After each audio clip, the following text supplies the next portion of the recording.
हूं सत्येंद्र मिश्रा और आप देख रहे हैं कौशलमार्टी.com की 7 न्यूज। बिहार के गोपालगंज के भोरे में अर्धनारीश्वर की प्राण प्रतिष्ठा नवंबर में होनी है। भोरे का इतिहास स्थानीय लोग महाभारत के एक योद्धा भूरिश्रवा से जोड़ते हैं।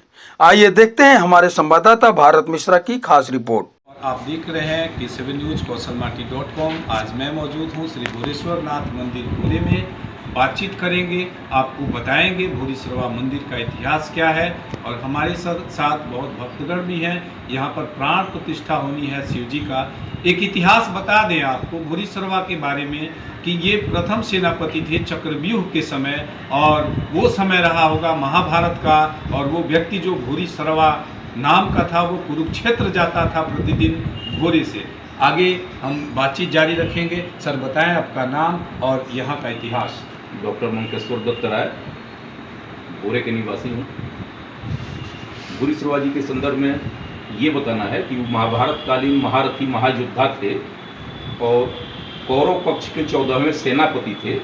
सात्यकी ने उनका वध किया था और महाभारत में जो प्राप्त साक्ष्य है उसके हिसाब से वो सोमदत्त के पुत्र थे, जिन्हें सोमदत्ती भी कहा जाता था। ऐतिहासिक साक्ष्य के तहत जो परंपराओं में शुमार है, किंवदंतियों के मुताबिक भूरिश्रवा के जो नाथ थे वो परम शिव भक्त थे, उनको भूरेश्वर नाथ कहा जाता था। और आज के शिवाला मंदिर में जो लच्छी चक के निकट है स्थित है, स्वयंभू है।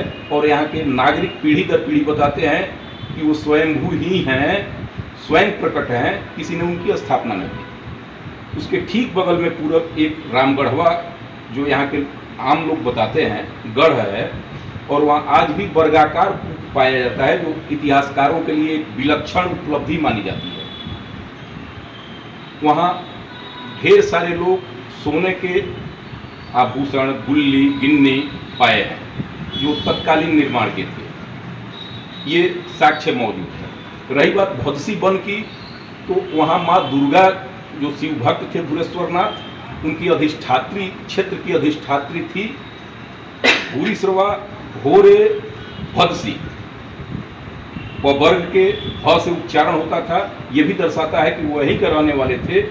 और भौगोलिक साक्ष्य के तहत देवरिया से मीरगंज तक जो वाटर ड्रेनेज पैटर्न है, जल अपवाह तंत्र प्रतिरूप, वह केवल भोरे में दक्षिण से उत्तर की ओर प्रवाहमान है। देवरिया से मीरगंज तक जल का प्रवाह उत्तर से दक्षिण होता है, केवल भोरे में दक्षिण से उत्तर होता है। ये इसका भौगोलिक साक्ष्य है।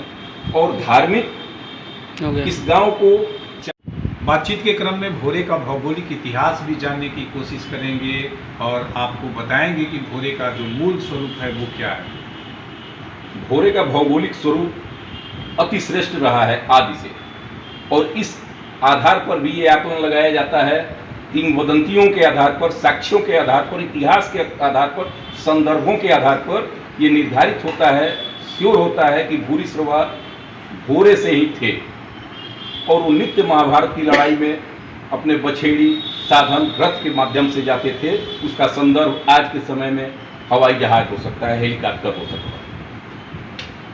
भोरे एक ऐसी शोधित भूमि है जिसे चतुर्दिक चारों दिशाओं से देवता आवेष्टित किए हैं, और जिस क्षेत्र के जो अधिष्ठाता देव देवी देवता हैं उनका प्रभाव उस क्षेत्र के वासिंदों पर आज भी है।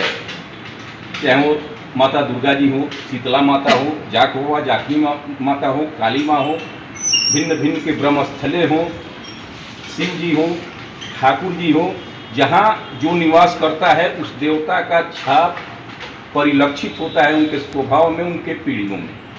भौगोलिक साक्ष्य के तहत मैंने पूर्व में बताया कि देवरिया से मीरगंज तक केवल भोरे एक ऐसा स्थल है, भूभाग है, जहाँ जल प्रवाह तंत्र दक्षिण से उत्तर की दिशा में निर्धारित होता है। नॉर्थ के डायरेक्शन में यहाँ का वाटर ड्रेनेज पैटर्न है, कोई दूसरा नहीं। कोई इसको सर्वे कर सकता है, सत्यापित कर सकता है। तीसरी बात, मध्यवर्ती गंगा मैदान में जितनी प्रकार की मिट्टियाँ पाई जाती हैं, भूगोलविद भूगोलवेत्ता जो दर्शाए हैं, हम लोग पढ़े हैं, वो सारी मिट्टियाँ भोरे के भूमि में, भोरे के क्षेत्रफल में है, चाहे वह काली पीली मिट्टी हो, भूरी मिट्टी हो, बलुआई मिट्टी हो, ऊसर मिट्टी हो, घाट मिट्टी हो, जितनी प्रकार की मिट्टियाँ होती है सब यहाँ है।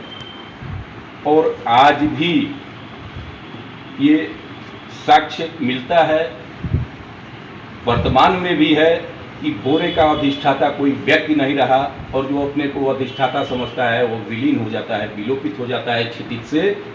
भोरे के अधिष्ठाता देव हैं, देवी हैं, देवता हैं।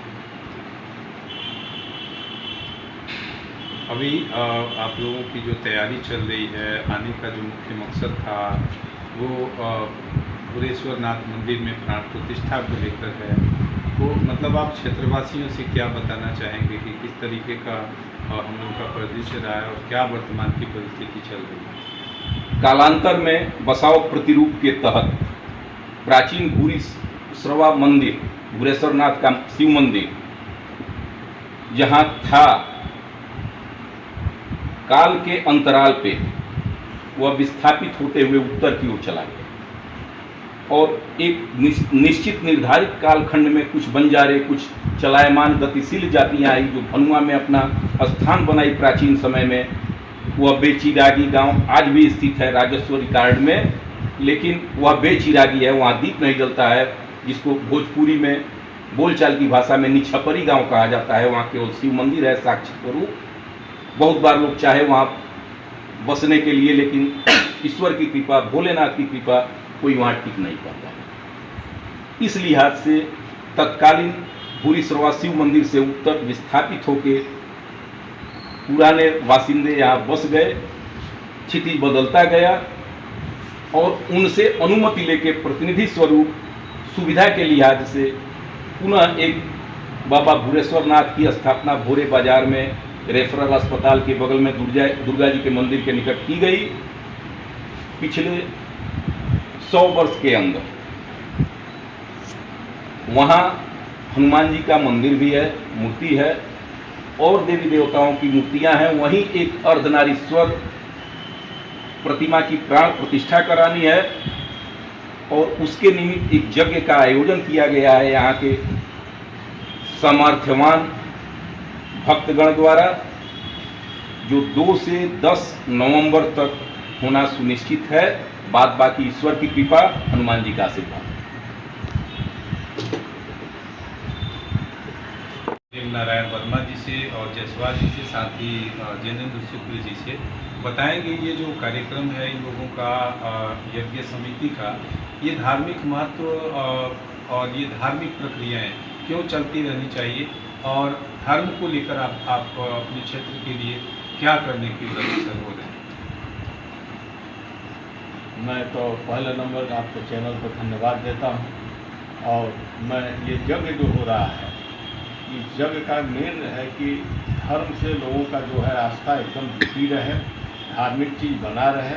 और हम लोगों ने अनुभव किया कि हमारे कोसों दूर तक अर्धनारीश्वर का मूर्ति कहीं भी नहीं है, विग्रह कहीं भी नहीं है।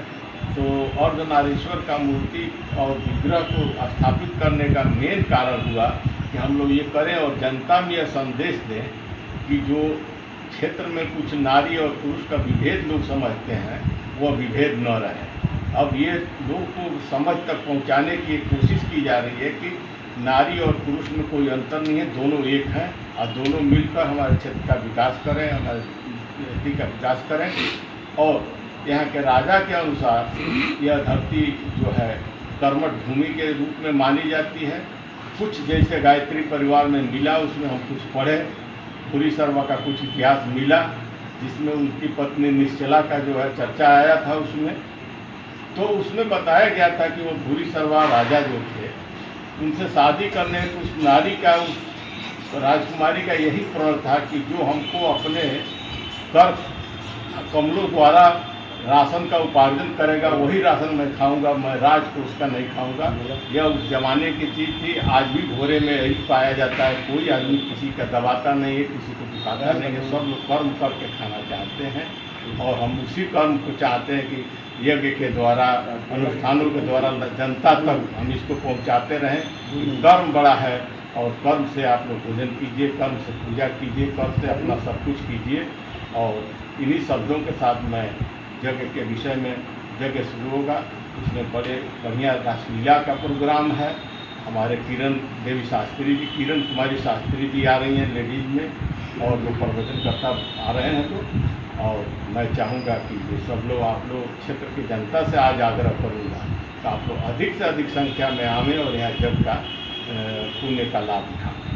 धर्म और आस्था का केंद्र है और केंद्रीय भौगोलिक जो परिक्षेत्र जहाँ पर अभी चर्चा हुई थी कि मिट्टी का भी सीमांकन नहीं है इनके मिट्टी के संतुलन के आधार पर।